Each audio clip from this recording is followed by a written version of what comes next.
Good day, and well met. How's it going? It's Monday, which means it's Monday Fun Day, so I get to talk about what I want, and today I'm going to talk about world building stuff. In a previous video, I started talking about this story. I got into the very basics of elemental magic. There's so much more for me to go into, so thankfully we have a topic that can span lifespans. In the meantime, before we get into that, please like and subscribe. Other than that, we're good. Yeah, I was up late working on some writing. That was cool. I've been playing non-stop Pokemon Infinite Fusion, and that game is such a bop. I did not expect to have such a bop with it.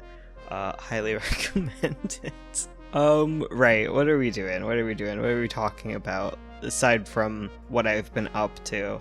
Oh, it was my birthday over the weekend. My birthday party and stuff over the weekend. That was cool. That's why we didn't do a talky instructive video on the Friday. We're still sticking on course, and that's cool, and I like that. Right, so what we are talking about is a webtoon of mine that is not out.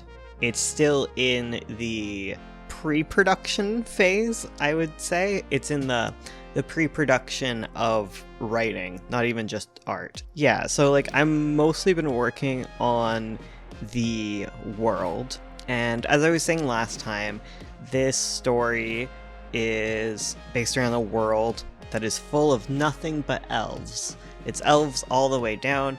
I dislike humans. I want pointy-eared friends. So, elves. That is the basis for it. There's magic in the world that is divided into 12 elements. With the 12 elements, everyone is born affected by one of the 12 elements, and if you are a mage, it affects what kind of magic you can use, and also what you look like. And if you aren't a mage, it just will affect what you look like. I got into the basics of every single type of magic element last time, and I guess what the elves look like. Today I'm going to start by talking about the different fantasy races, because while everything is technically an elf and can interbreed or whatever, I didn't really want that to be the only thing. While biologically there's nothing different between any of these fantasy races, socially, culturally, historically, they have their own things going on, right? So let's just get into it. Let's start at the beginning with orcs. So yes, there are orcs, and orcs are typically arcane elves in origin. They make up the largest portion of the world's population, and they are native to the Western continent. Magic is really rare among orcs, but it is not impossible. And since orcs are arcane in nature, that means they're related to their magic is related to a boar. So common orcs are very boar-like in appearance, and their features... Can we not sing right now? You can't sing, baby. Don't sing. Okay, so right. Orcs are very boar-like in appearance, so most of them have large ears that are furry. They got the wiry kind of boar fur going on. Other common features are piggy noses, tails, hard nails. They're bulky in their physique, and they often have fur. The male orcs, they get tusks in adulthood. Orcs that are capable of magic tend to be far more elf-like in appearance, but they do have that stockier kind of build. And if you refer back to what arcane elves look like, that is all included within what they look like. Because kind of how it works is the elf, they start with the elf base version, and then animal features. So it's kind of a scale between pig and arcane elf is what happens. Anyways, so that is orcs. The next one is ogres. So ogres are very closely related to common orcs, and they are also arcane. Ogres are not really known for having any magical abilities. Nearly all of them live in this place called the Baird Dynasty, though there's like other populations of them in the Empire of Fengrad and Dranius. Yeah, look. I know all sorts of words. There's all sorts of continents here. So ogres are very pig-like. They're kind of like... Right, let's just get into that. So they're very pig-like, and they're almost always like covered in fur, and they have big pig ears and a tail, and they have a snout face and a piggy pig nose. They grow tusks, the males do. And their defining feature is that they have hooved feet, which common orcs lack. So there's really nothing that's actually different between them.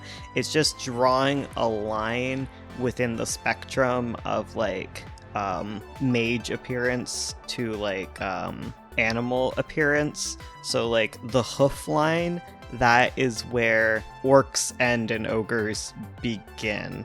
And it's like not impossible for like a family of orcs to have like an ogre child, even though no ogres exist within their family, because it's environmental factors that kind of cause where one lies along that spectrum.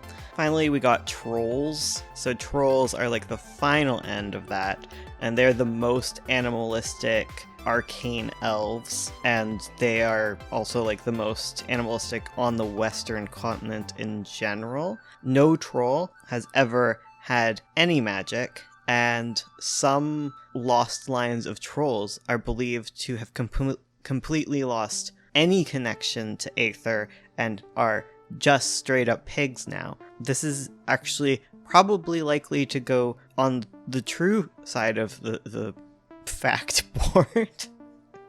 I don't know what I'm saying, but like it's very likely, because like at the very extreme end you just have pig. Very likely to be true. Trolls make up a very large portion of a place called Baird, the Baird Dynasty, and they make up the majority of a place called Bloodbark. Very edgy name. I love it. Trolls, they have the widest of ranges of appearance.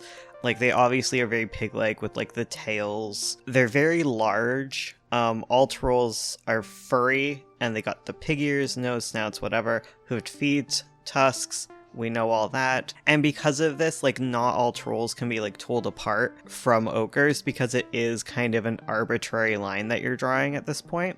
However, trolls are not obligate bipeds like ogres are. So if you are walking on all fours, you are definitely a troll. Good for you. But yeah, the appearance of them, like, widely varies. Like, some of them walk on their little fingernails, others have, like, front hooves, and the furthest extreme is that trolls can be, like, enormous pigs that can talk. So that's why, like, the theory that some of them are just straight up pigs that don't even talk is probably true. The 4 on the floor is probably the biggest distinction, but even then, it's like, it is hit or miss, because, you know, like, sometimes we all run up the stairs on all fours, right? Does that make us trolls? I don't know. Moving on, we are going to talk about the common elf. Very cool. Very cool. We love an elf. Common elf, okay, is a very, very broad term. So we have the Western continent that is very much arcane, almost through and through. We'll get into some exceptions, but like with trolls, ogres, and orcs, like they're all of the arcane element. On the Eastern continent, there's way more diversity in elements. So when it comes to common elves, they have minimal animal features, but they can fall within like a wide range of elemental presentations, I suppose. So divine, hearth, sylvan, astral, those are all very common elves, and the lesser common elves that are still common elves, what a sentence, are the lucent, tempest, crystal, and rift elves. Elves are often mages, but not all elves are mages, right? Like, non-mages are just as likely to just be elves. Like, that's common as well. In the kingdom of the divine lindworm, a common elf refers to an elf with minimal animal features, and it's a very cultural term in origin. In Alaria, oh my god, there's so many names. Alaria is like a country divided from the Divine Kingdom by like a long mountain range, right?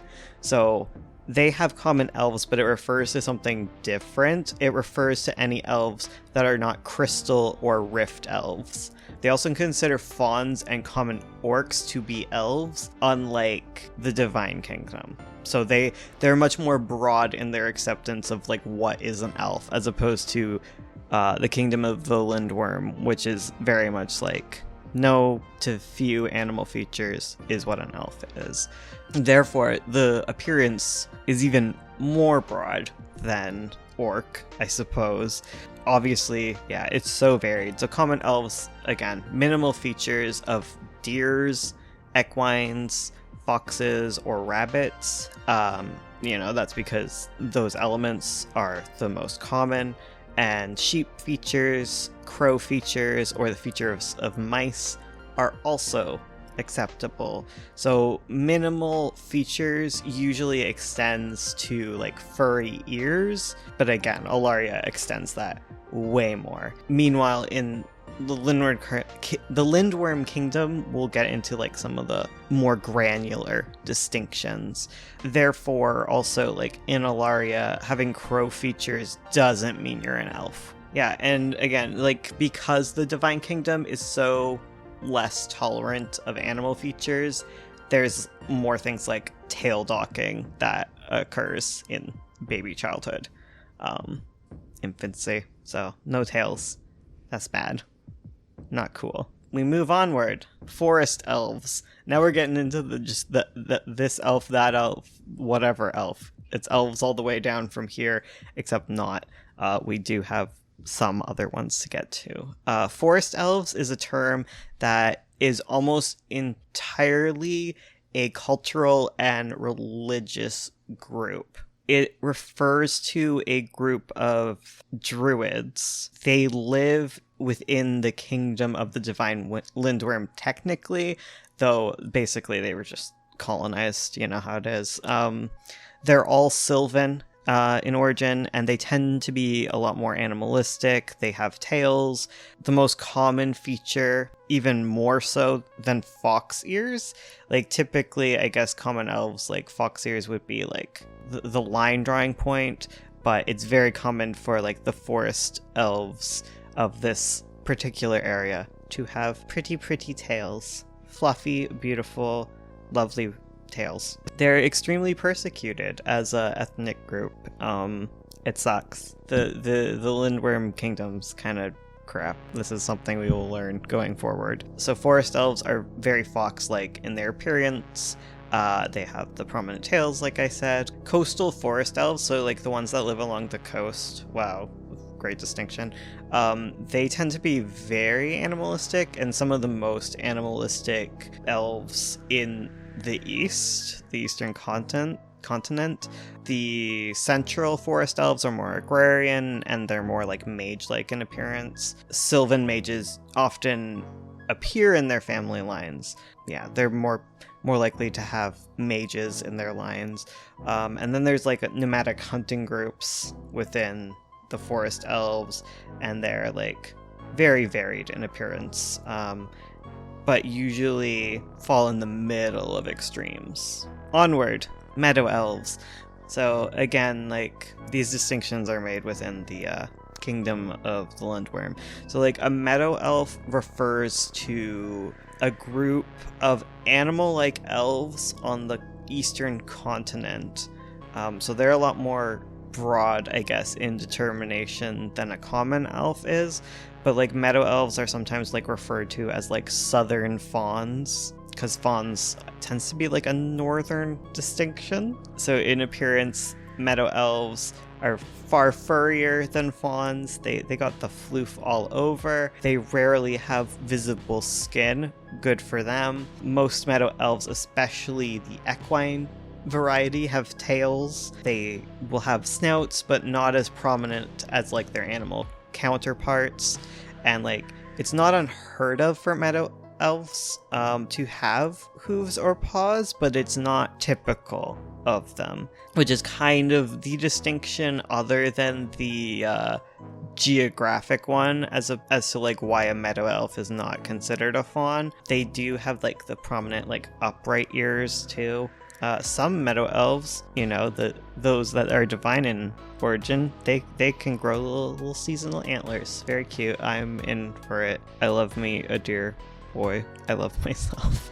Onward and upward, Temple Elves. Temple Elves is a group that ranges through like a place called Elderhaven, which is kind of like an island. One day we'll get into it. And the Sylvan Forest. They make up the entirety of Elderhaven. Temple Elves are like Lucent Elves, basically. Most of them have horns, because they're sheep. They have the same ranges as like common elves usually. However, they are sheep-like in appearance, basically. That's the only thing that's different. All of them, regardless of whether they're mages or not, will grow the horns that will curl around their little ears, and the males tend to have longer horns. Sheep. Bah. Okay, onward. Oh, I think we're almost done elves. Or at least we're halfway through, guys. Okay, Divine Elves. Divine Elves are a subset of mages, okay? They live in a very small, dense population in the province of Belmire, which is in the Lindworm Kingdom. Cool. Divine Elf refers exclusively to divine mages, and those without powers that look like divine mages. Because if you remember at all, divine magic can't really be used even if you have like the aether present within you. It's just that difficult. Again, this is kind of like what I'm saying about a lot of them being more cultural in origin, because one who is a divine elf living in Belmire is much more likely to be referred to as a divine elf as opposed to someone who could be completely the same who lives further out from like the capital province. A silly distinction. I think the biggest difference is that they're very much against animal features. They are extremely against them beyond what even like distinctions of like common elves would be, though some still do have very slight features, particularly little fur on their ears, because they're all deer. Let's get into other ones. Okay, Drow.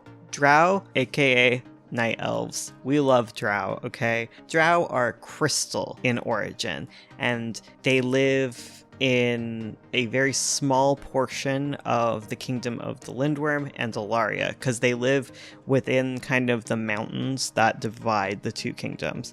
Nearly all Drow are mages, and no Drow will ever display animal features. And this is probably because they live in a mountain full of aether crystals, and exposure to aether crystal is like very big in making someone a mage.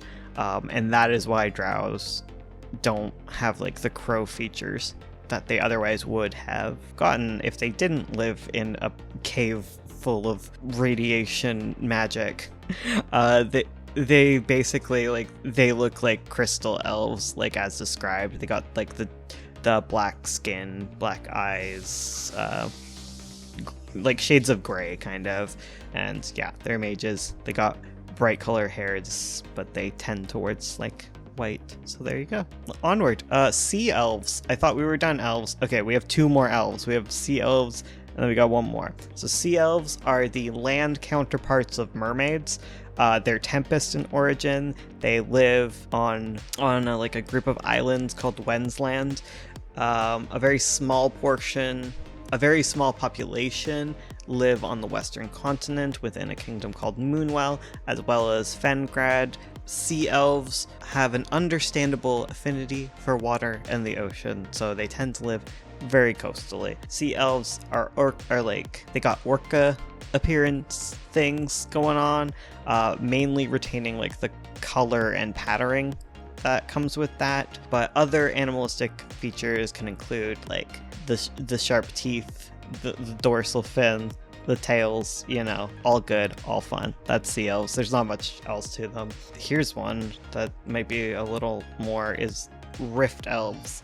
If you remember, Rift Elves can kind of look like anything, but the main difference is that they are Rift in origin. They make up the majority of the Moonwell Kingdom, and they extend both into Fengrad and the dynasty of Baird. Rift Elves are some of the smallest elves, and they're known for their ingenuity. The biggest thing about Rift Elves is that they are not very common in Alaria. So Rift Elves were extremely disliked in Alaria, and though to a lesser degree, they have similar kind of reputations around the world. And the reasons for like the stuff going on is kind of twofold. So like the first thing is that a lot of pirates and bandits rely on like rift magic, so that kind of gives them this reputation of being like devious thieves and criminals.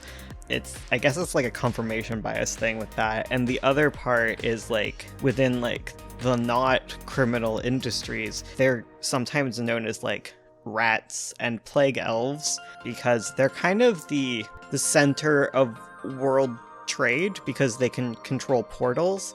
But because of this, like, you know, you have like a world center where like all sorts of people show up, disease spreads, and people blame Rift Elves for that because we don't understand germ theory, because this is a medieval kind of thing going on. Kind of, not quite. I'm not gonna pin it down. I'm gonna be one of those writers. Yeah, they're small in stature. They got little mouse features. They got the little rodent front teeth and claws. Yeah, the ones in Baird, the ones in the Bairdian area rather than Moonwell, they tend to be there's like some crossover with trolls where they're very, very animalistic, and some of them might even be considered trolls, but they're so little. Little guys. We're powering through, guys. Okay, mermaids. Mermaids are marine elves. They're known for living in nomadic groups throughout the oceans. They kind of have their whole own society going on. You look at a mermaid map and it's like the reverse of our map. There's so much going on with them that, you know, most people don't really know. There are a group of mermaids, though, that do commonly interact with the sea elves, and that's kind of the bridging point between land and sea, but they kind of just don't deal with land elves at all. All mermaids, they got the thick-ass tail going on, they got that dorsal fin. The ones that surface, they'll have legs and arms. I guess they sometimes have legs in addition to their tail and arms.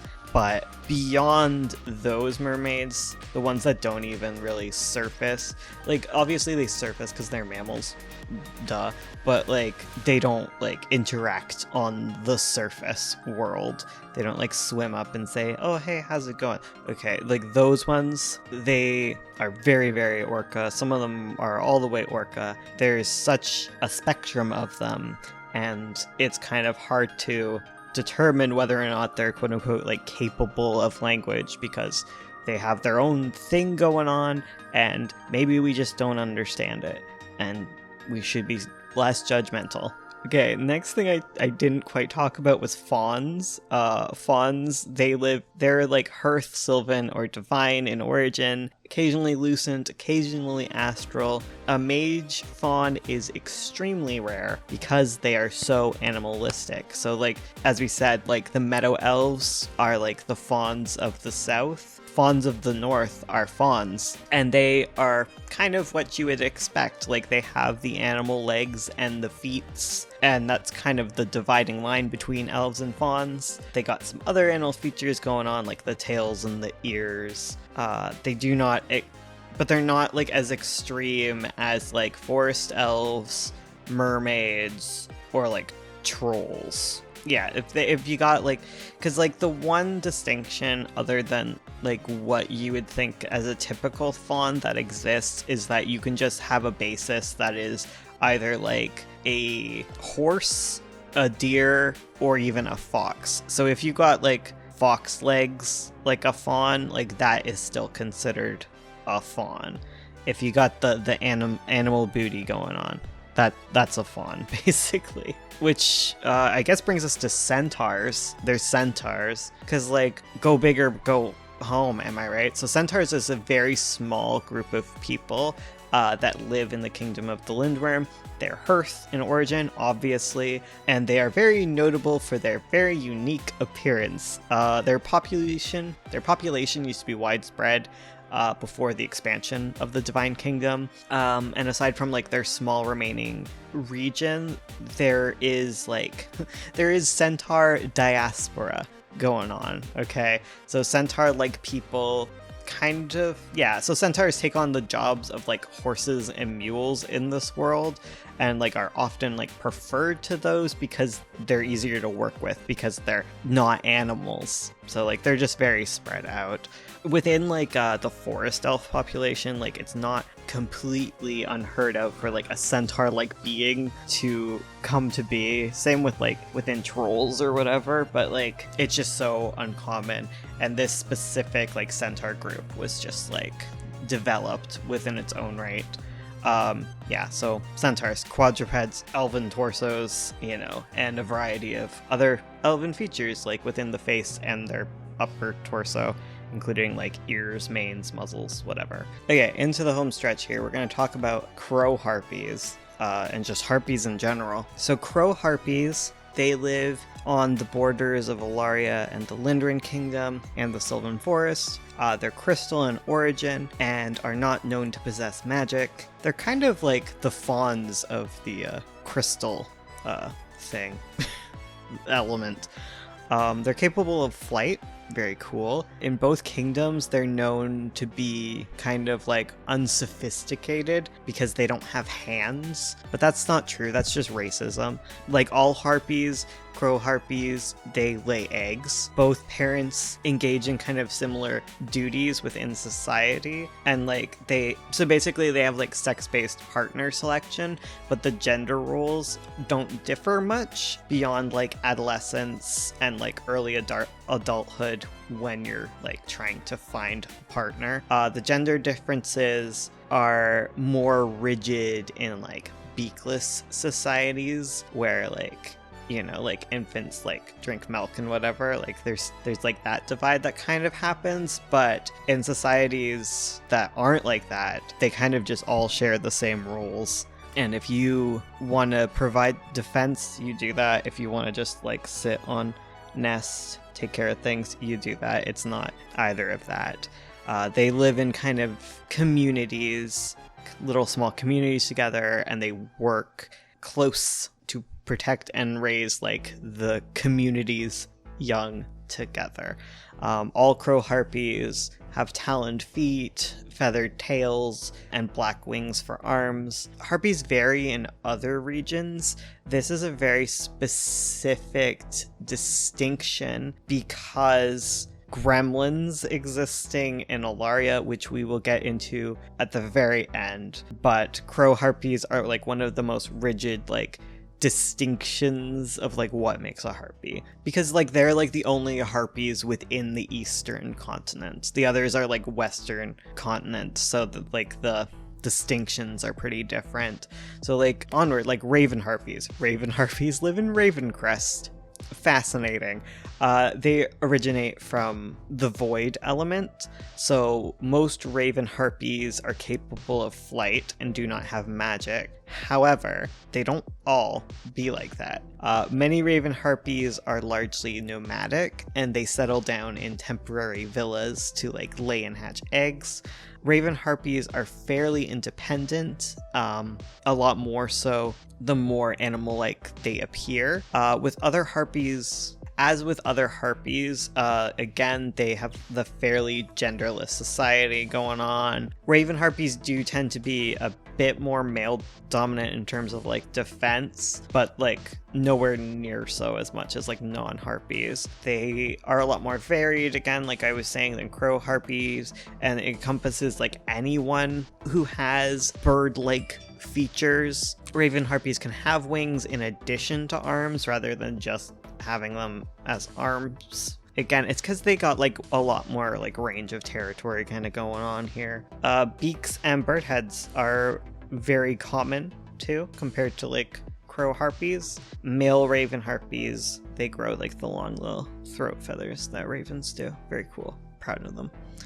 Final harpy to discuss are vulture harpies. They range from bloodbark to Dranius. Vulture harpies originate from the eventide element.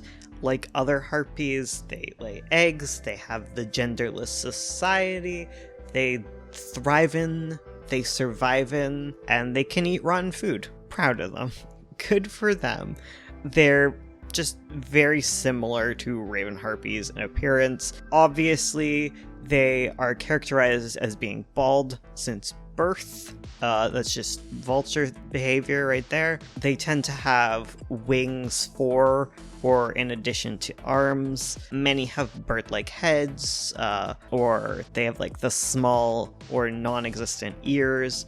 Vulture harpies tend to be like fully or at least partially bald with rough wrinkled skin, and they got the little feather tail going on and the talons. We love. Now to mention gremlins. Okay, so gremlins are basically elves. Wait, everything is elves. What am I saying? So they're all crystal in origin, right? So they're kind of, like, I remember this kind of being hard to explain to Ursula for some reason, but like, so like everything that's considered a harpy within like vultures and ravens, that is considered a gremlin. Kind of. Gremlins kind of are like the divide between, they kind of exist within the middle of drows and like crow harpies.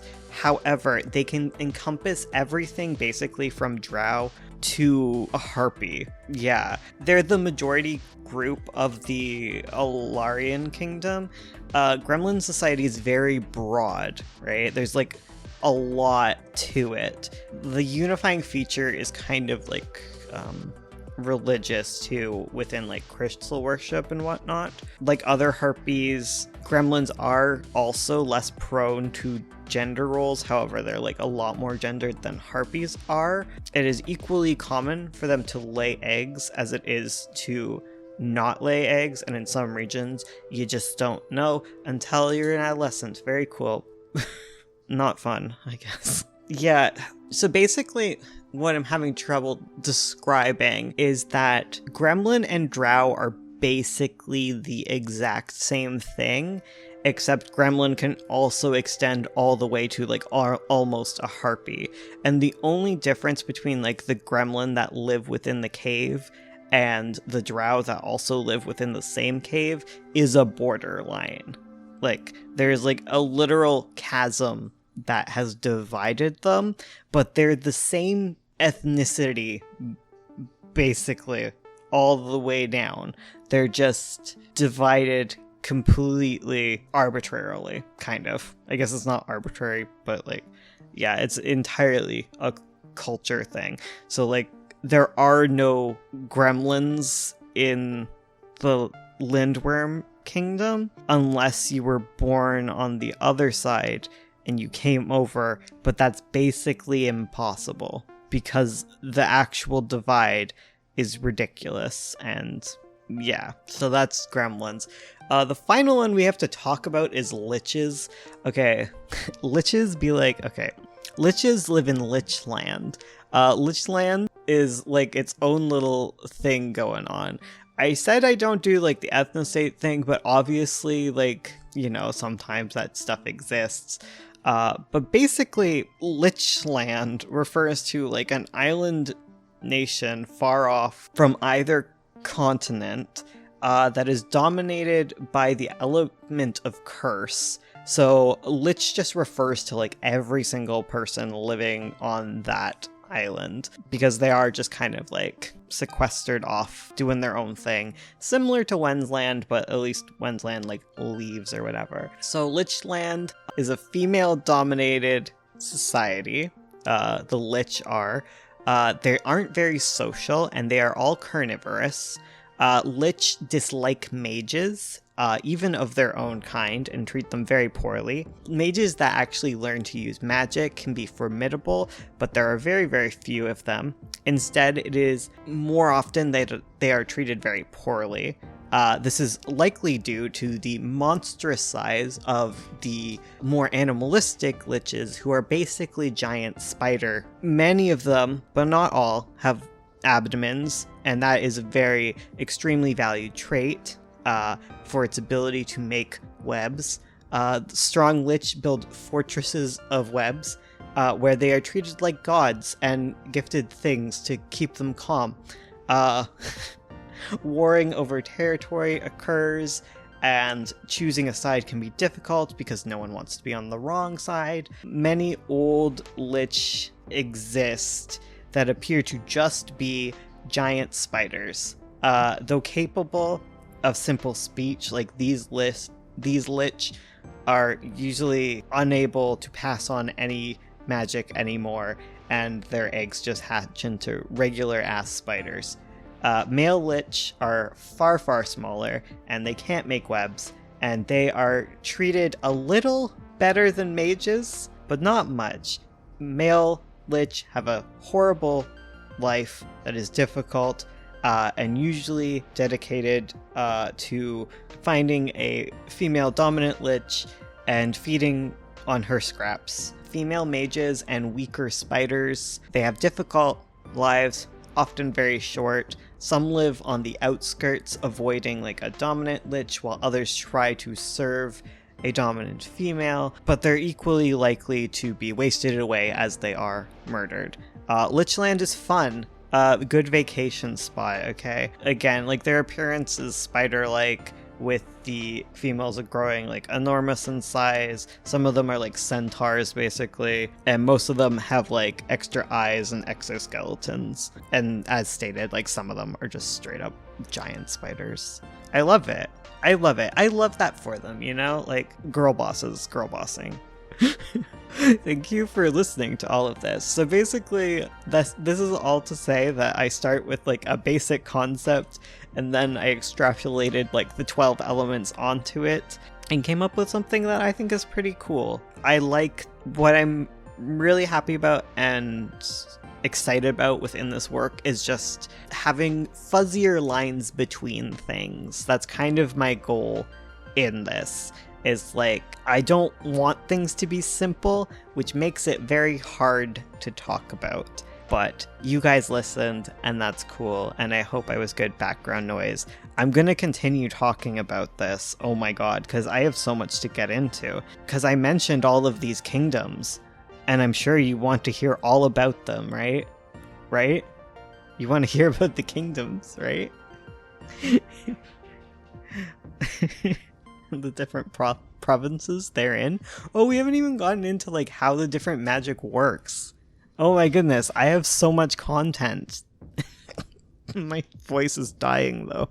So I'll see you guys on Monday where we can talk about this more. Thank you for showing up. Please like, comment, and subscribe.